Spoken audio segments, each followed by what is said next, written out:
বয়সন্তীকালে কখনো একনি হয়নি, কিন্তু আপনার বয়স 30 আর সাডেনলি আপনার মুখে একনি। কেন এই মিড এজে এসে একনি সমস্যা? এর প্রধান একটা কারণ হতে পারে আপনার স্ট্রেস। আপনি যখন স্ট্রেসে থাকেন তখন বডির কর্টিসল নামক একটি হরমোন বেড়ে যায়।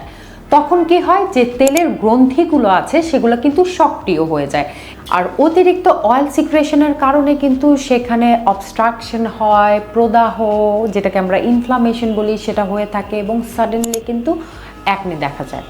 এছাড়াও ফিমেল হরমোন এস্ট্রোজেন এবং প্রোজেস্টেরন হরমোনের ওঠানামার কারণেও কিন্তু একনি হতে পারে। হাই গ্লাইসেমিক ইন্ডেক্স যুক্ত খাবার যেমন সাদা আটা, সাদা চাল, সুগার, দুধ ইত্যাদি কারণেও কিন্তু একনি হয়ে থাকে। আপনার যদি থাইরয়েড কিংবা পলিসিস্টিক ওভারি থাকে সেক্ষেত্রেও কিন্তু একনি দেখা দিতে পারে। তাই দেরি না করে আজই ডক্টরের সাথে যোগাযোগ করুন।